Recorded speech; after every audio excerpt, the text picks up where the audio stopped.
चलिए height and distance को continue करते हैं। और मैंने कुछ क्वेश्चन यहाँ पे कल करवाए हुए थे, मैंने एलिवेशन एंगल वगैरह सारी चीज़ें बता दी थी।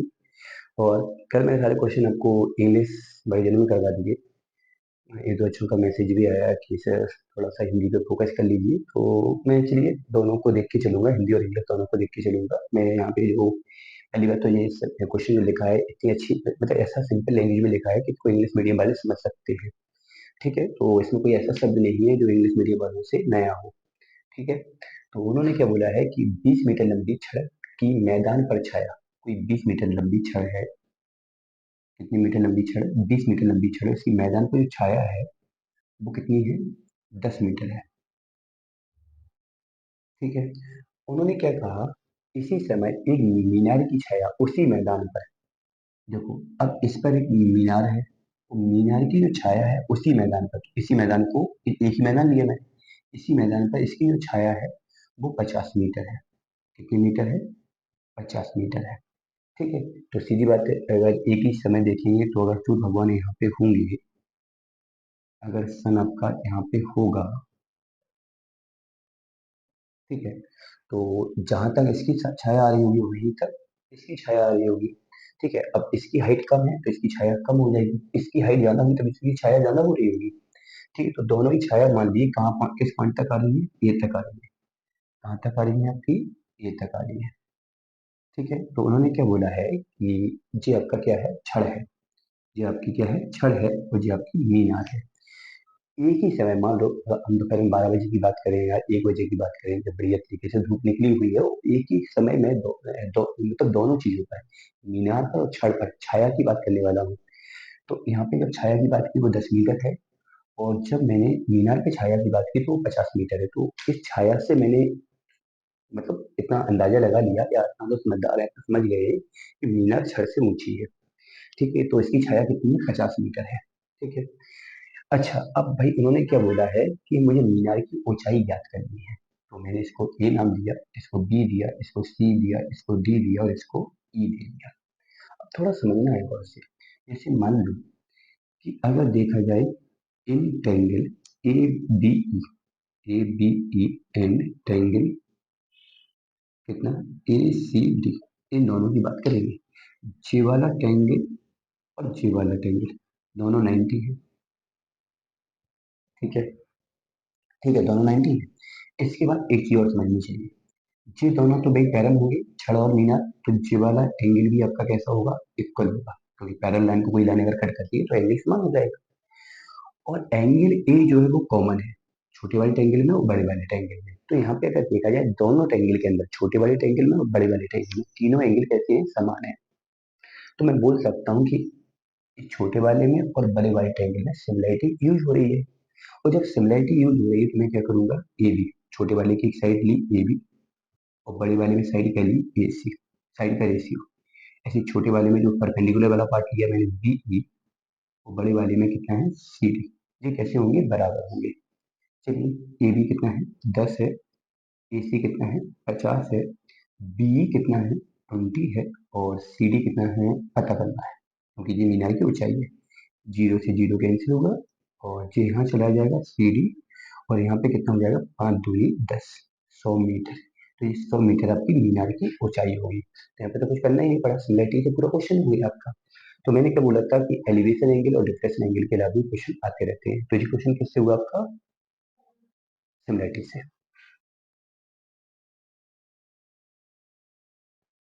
चलिए, हवा द्वारा एक वृक्ष के टूटने पर, मान लीजिए ये एक पेड़ है, ये क्या है? पेड़ है, और यहाँ से क्या आ रही है? हवा।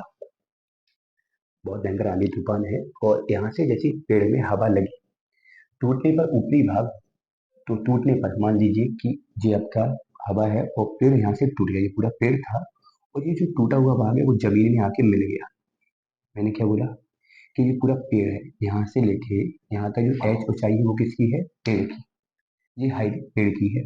ठीक है, यहाँ से पेड़ टूट गया, मतलब मान लो यहाँ पे कितना है? बी ए है, ये बी है, और मान लो ये सी। तो ए सी भाग टूट के वो जमीन पे मिल गया। कहाँ पे मिल गया? जमीन पर। ऊपरी भाग भूमि पर 10 मीटर दूरी पर मिल गया, 10 मीटर दूरी पर मिल गया। मैंने क्या बोला, ये एक पूरा पेड़ था बी से सी तक। यहाँ पे एक साइड से हवा लगी, हवा से पेड़ टूटा, पेड़ का जो ऊपरी भाग एसी है वो जमीन में गिरा। गिरा मतलब लगा, तिरछा हो गया। जैसे मान लो ये पूरा पेड़ है और ऐसे टूट के ऐसा तिरछा हो गया, मान लो ये पूरा पेड़ है वो पूरा ऐसा तिरछा हो गया। वही चीज है, ये पेड़ आपका यहाँ तिरछा हो गया। उसने यहाँ पे एंगल कितना बनाया, 45 डिग्री। ठीक है, तो मुझे पेड़ की टोटल हाइट पता करनी है। ठीक है, अब तो कोई इसको बहुत वेल करेंगे। जे कितना है, 45। जे कितना होता है, 90। अच्छा, जे 90 है, जे 45 है, तो जे भी कितना होगा, 45। क्यों, क्योंकि तीनों का सम कितना होना चाहिए, 180। तो जे 90 हो गया, जे 45 हो गया, तो जे भी क्लियर है, 45 होगा।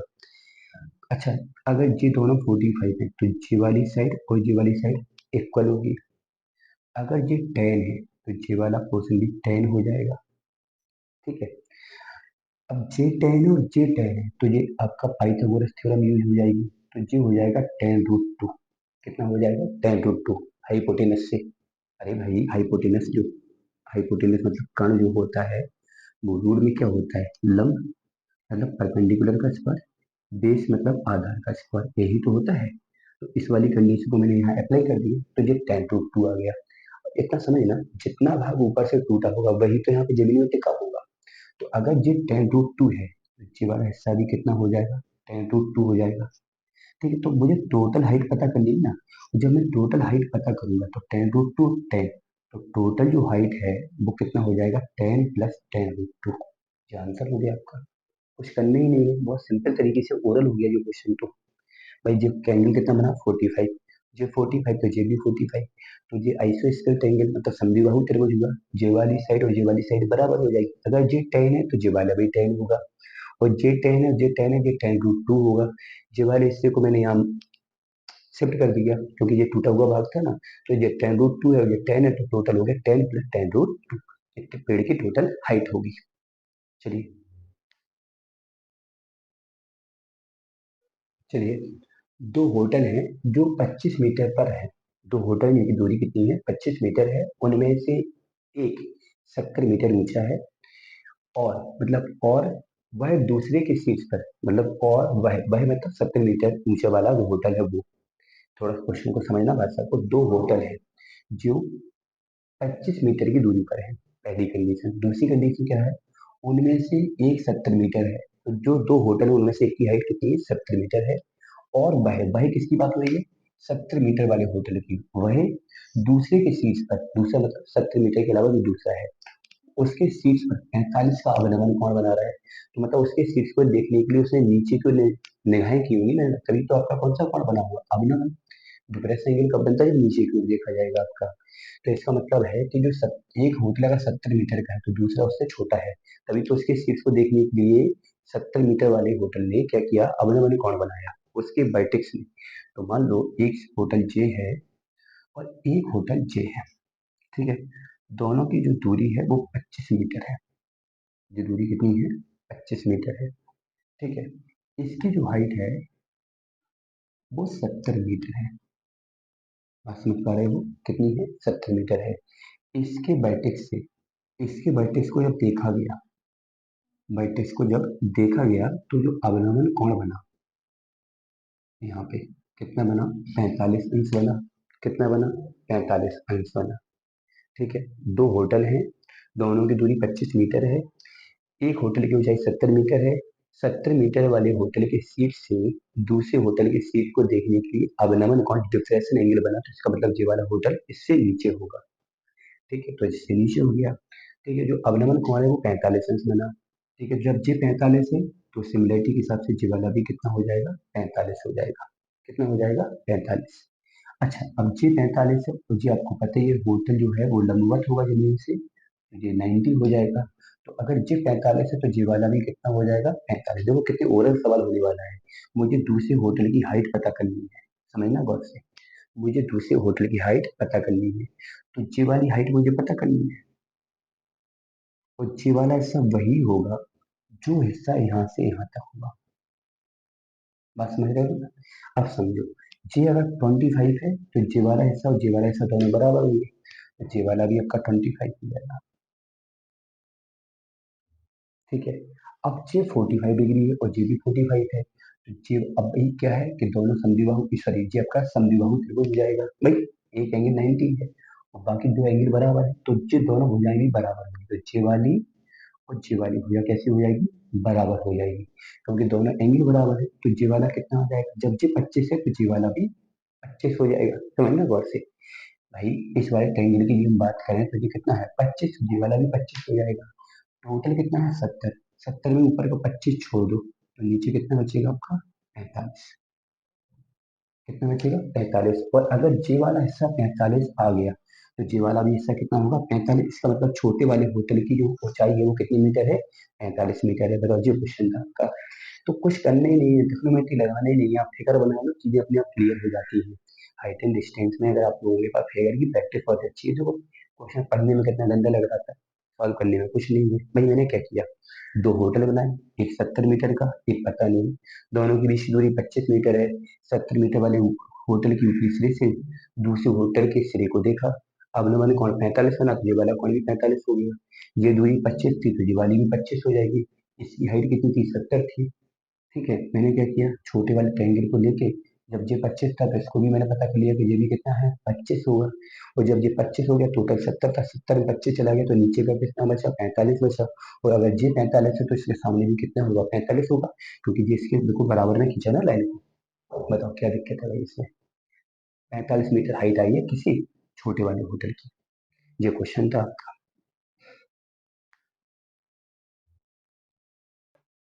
चलिए देखो यहाँ पे, 60 मीटर ऊंचे प्रकाश स्तंभ से 60 मीटर ऊंचे प्रकाश स्तंभ से नाव का अवनमन कौन। ये 60 मीटर ऊंचाई का एक प्रकाश स्तंभ है, उससे एक नाव देखी गई है। क्या देखी गई है, नाव। तो मान लो यहाँ पे नाव है आपकी, ये की नाव है। तो नाव का जो अवनमन कोण है वो 45, सॉरी 15 अंश है। मतलब ये वाला एंगल जो है वो 15 अंश है। ठीक है, तो यहाँ से इसकी मुझे दूरी पता करनी है। बताओ कैसे पता करोगे, अगर ये 15 है तो ये वाला भी 15 आ जाएगा। अब भाई ये अगर 15 है तो ये भी 15 हो जाएगा, मतलब दोनों 15 15 रहेंगे। ऊंचाई 60 दी गई, ये पता करना है तो क्या लगा दोगे यार, 10 15 लगा दोगे तो क्या हो जाएगा, परपेंडिकुलर अपॉन बेस। मान लो ये वाली जो दूरी है वो हमने मान ली कितनी है, ए है, जो कि मुझे पता करनी है। तो मैं करूँगा 60/1। अब 10 15 की वैल्यू तो पता नहीं है, तो क्या लगा दोगे यहाँ पे, 10 45 - 30 बराबर कितना, 60/1। अब यहाँ पे क्या लग जाएगा, 10a - b का फॉर्मूला। तो कितना हो जाए, 10a माइनस का 10b, सॉरी, अपॉन 1 प्लस का 10a into 10b equal to कितना है, 60/1। 10 45 और 10 30 की वैल्यू रखोगे, सॉल्व करोगे तो ए का वैल्यू आ जाएगा आपका। तो ये क्वेश्चन है यार, मैंने बोला भी था हाइट एंड डिस्टेंस से ज्यादा कुछ खास है नहीं, थोड़ा सा अगर प्रैक्टिस करोगे तो क्वेश्चन हो जाएंगे आपसे। चलिए अगला देखिए क्या है। चलिए, एक झंडा है जिसकी ऊंचाई 20 मीटर है। मान लो ये झंडा है जिसकी ऊंचाई कितनी है, 20 मीटर है। दोनों झंडे 20 मीटर है के दोनों तरफ, मतलब दोनों तरफ मतलब एक लेफ्ट में और एक राइट में। ठीक है, क्या बोला है, दो व्यक्ति खड़े हैं जिनके शिखर का उन्नयन कोण 60 और 30 है। मान लो अगर ये वाला अगर 60 है तो ये बात क्लियर है कि ये वाला कोण कितना होगा आपका 30 होगा। एक व्यक्ति ने 60 का उन्नयन कोण बनाया और एक ने कितने का उन्नयन कोण बनाया, 30 का उन्नयन कोण बनाया। ठीक है, तो दोनों व्यक्तियों के बीच की दूरी, ये वाली दूरी मुझे ज्ञात करनी है। कोई इंसान एक यहाँ खड़ा हुआ है और एक इंसान यहाँ खड़ा हुआ है, दोनों के बीच की मुझे दूरी निकालनी है यार। कितना सिंपल सवाल है यार। क्या है इसमें यार, इसे ए मानोगे, इसे बी मानोगे, इसे सी मानोगे, इसको डी मानोगे। इस वाले ट्रायंगल में टेन थीटा लगाओगे तो ये निकल आएगा। मैं हिंट करूंगा, करना सब खुद ही है। और जब मैं इस वाले ट्रायंगल में टेन थीटा लगाऊंगा तो ये निकल आएगा। तो इस वाले ट्रायंगल से ए बी निकलेगा, इस वाले ट्रायंगल से बी डी निकलेगा। ए बी और बी डी को दो जोड़ोगे तो डिस्टेंस बिटवीन टू आदमी, मतलब दो आदमियों के बीच की दूरी निकल आएगी। जो दो आदमी है उनके बीच की क्या निकल आएगी, दूरी निकल आएगी। क्या कितना सिंपल सवाल है यार। अगर मैं बताऊंगा तो मुझे भी समझ आएगी यार।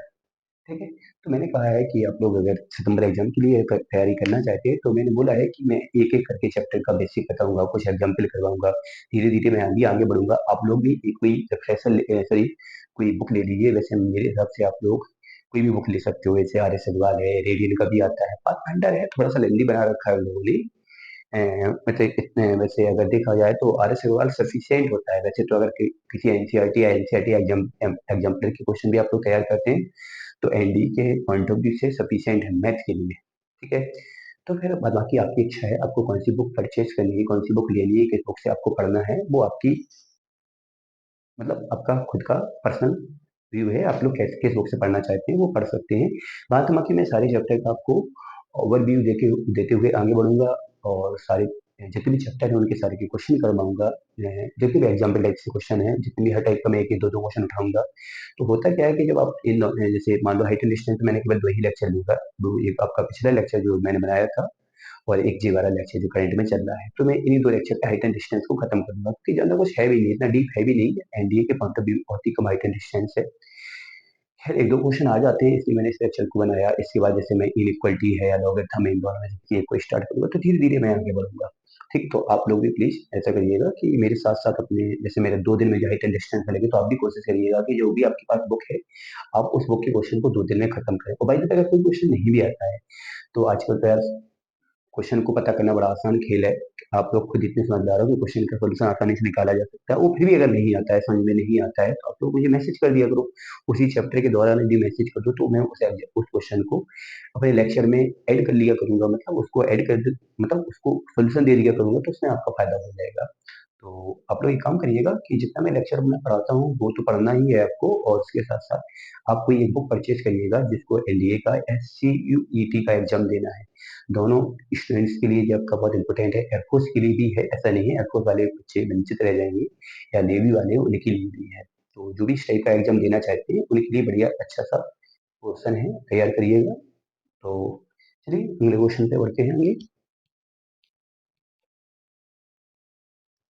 चलिए देखिए अगला क्वेश्चन, एक सीधी सड़क पर चलता हुआ व्यक्ति देखता है कि 1 किलोमीटर की दूरी पर दो बिंदुओं पर, तो वो एक सड़क है और उस पर कोई व्यक्ति चल रहा है, और मैं वो देखता क्या है कि 1 किलोमीटर की दूरी पर दो बिंदुओं पर, 1 किलोमीटर की दूरी पर स्थित दो बिंदुओं पर उस व्यक्ति के सामने खम्भे का निर्माण, मान लीजिए खम्भा है। ठीक है, ये क्या है, खम्भा है। तो व्यक्ति के दो बिंदु ए और बी पर, ए और बी पर जो दो बिंदु हैं वो 1 किलोमीटर की डिस्टेंस पर है, 1 किलोमीटर की डिस्टेंस पर है, या मैं बोल सकता हूँ 1000 मीटर की डिस्टेंस पर है। 1 किलोमीटर में आपका 1000 मीटर होगा, तो ऐसा भी बोल दो। तो जो दो बिंदु हैं वो कितनी दूरी पर है, 1000 मीटर की दूरी पर है। ठीक है, उन दोनों बिंदुओं से किसी खंभे के जो उन्नयन कोण है वो कितना है, यहाँ पे 30 अंश है। अच्छा, और यहाँ पे आपका 75 अंश है। ठीक है, एक ही पॉइंट हम देंगे, जो आपका 75 डिग्री है। ठीक है, तो उन्होंने क्या बोला कि एक सीधी सड़क पर कोई व्यक्ति चला जा रहा है, और वो किन्हीं दो बिंदुओं पर, बिंदु कौन कौन से हैं, ए और बी मान लिए मैंने, और उन दोनों बिंदुओं की जो दूरी है वो 1 किलोमीटर है। ठीक है, वो 1 किलोमीटर की दूरी पर स्थित दो बिंदुओं से किसी खंभे के उन्नयन कोण पर फोकस करता है, खंभे के ऊपरी वाले सिरे को देखता है। जब ऊपरी वाले सिरे को देखता है तो पाया गया कि जो पहले जब वो बहुत दूर था तो उसने उन्नयन कोण 30 पाया, धीरे धीरे वो खंभे की ओर गया, जो खंभे की ओर गया तो उन्नयन कोण आपका 75 अंश हो गया। ठीक है, तो खंभे की मुझे ऊंचाई पता करनी है, तो क्या करेंगे, ये बी, इसको सी मानेंगे, इसको डी मानेंगे। तो मैं सबसे पहले क्या करूंगा, इसको मैं मान लूंगा कितना, एक्स। ठीक है, जी वाली ऊंचाई मुझे पता करनी है, तो मैं सबसे पहले यहाँ पे 1075 यूज करूंगा, और 1075 क्या हो जाएगा आपका, परपेंडिकुलर अपॉन बेस, तो एच अपॉन एक्स। चलिए 1075 की वैल्यू कितनी होती है, इसको लिख दो कितना, 45 plus 30 equal to H upon X. 10 a plus B apply करोगे तो 1045 प्लस का 1030 अपॉन 1 माइनस का 1045 इंटू 1030। ठीक है, चलिए इक्वल में कितना है, एच अपॉन एक्स। ठीक है, अब मैं क्या करूंगा, यहाँ पे देखो, यहाँ पे 1045 वन है, और √3 one by root sorry 1030 one by √3 है। 45 वन होता है और 1030 वन बाई √3 होता है। तो मैं इसको थोड़ा सॉल्व कर रहा हूँ, थोड़ा इसको समझना। अब जब वैल्यू पुट करके सॉल्व करेंगे तो जे बनेगा आपका √3 प्लस 1/√3 - 1। अरे भाई यहाँ वन रखा, यहाँ 1/√3 रखा, सॉल्व कर दिया यार। और इक्वल में कितना है आपका, एच अपॉन एक्स। ठीक है, एक्स यहाँ ले जाओ तो ये यहाँ चला जाएगा, ये यहाँ चला जाएगा, तो कितना हो जाएगा, एच इंटू √3 - 1/√3 √3 प्लस 1। ठीक है, चलिए इसको मान लीजिए फर्स्ट। ठीक है, अब मैं यहाँ पे अप्लाई करने वाला हूँ टेन थर्टी, दूसरा वाला ट्रायंगल लूंगा तो इसका हो जाएगा परपेंडिकुलर अपॉन बेस। अब बेस कितना हो जाएगा 1000 plus x, 1000 plus x, ten thirty 1/√3। H पता करना है, यहाँ पे 1000 प्लस एक्स, इसका प्रोडक्ट यहाँ इसका यहाँ 1000 प्लस एक्स बराबर h√3। ठीक है, एक्स कितना है अपने पास, एक्स कितना है 1000 जो कितना रहेगा, और जे कितना है अपने पास h√3 माइनस 1/√3 प्लस 1। ठीक है, इक्वल में कितना है अपने पास h√3। ठीक है, अब मुझे h की वैल्यू चाहिए, किस वैल्यू चाहिए h की। थोड़ा सा कैलकुलेशन में मैंने क्या किया, 1030 लिया, परपेंडिकुलर अपन बेस लिया, उसके बाद क्रॉस मल्टीपल किया, h जो x है उसकी इक्वेशन फर्स्ट से वैल्यू को पुट किया, x की इक्वेशन फर्स्ट से वैल्यू को पुट किया, वैल्यू पुट करने के बाद मैं h को इकट्ठा करूंगा, इसको यहाँ ले जाओ, h√3 minus h√3 minus 1/√3 plus 1 equal to 1000 हो गया आपका। ठीक है, इसमें से कॉमन क्या ले लिया अपन ने, h बड़ा तेड़ा बड़ा हो गया, यहाँ के बाद यहाँ गए फिर यहाँ आ रहे, समझ जाओगे h। चलिए इसको सॉल्व कर दीजिएगा तो कितना हो जाएगा आपका, यहाँ पे √3 है, माइनस का प्रोडक्ट हो जाएगा, माइनस पहले लगा लेंगे, √3 माइनस 1/√3 प्लस 1 इक्वल टू 1000 हो गया। ठीक है, अब क्या करोगे, सॉल्व करोगे तो h यहाँ पे कितना हो जाएगा, √3 का √3 एलसीएम लिया ना, √3 प्लस 1, √3 का √3 से 3 plus √3 minus √3 plus 1 equal to कितना हुआ आपका 1000। √3 से √3 कैंसिल, 3 और 1 4h, 4/√3 प्लस 1 इक्वल टू 1000 हो गया। कैंसिल करेंगे तो 250 हो जाएगा, इसका यहाँ प्रोडक्ट हो जाएगा, तो मैं बोल सकता हूँ h बराबर 250 इन ब्रैकेट √3 प्लस 1 मीटर। ये किसकी ऊंचाई है, आपकी खंबे की ऊंचाई है। तो आई थिंक बहुत सारे क्वेश्चन मैंने करवा रखे हैं, आप लोग भी जो भी आपके पास मैंने कहा बुक है उससे क्वेश्चन करिएगा, अगर फिर भी नहीं आते हैं तो आप लोग मुझे मैसेज या कमेंट कर सकते हैं, मैंने कई लेक्चर में अपना नंबर दिया है तो उस पर आप लोग मुझे क्वेश्चन भेज सकते हैं, तो इसका मैं सोल्यूशन भी आपको अवेलेबल करवा दूंगा। चलिए मिलते हैं नेक्स्ट लेक्चर में नेक्स्ट टॉपिक के साथ। Okay bye.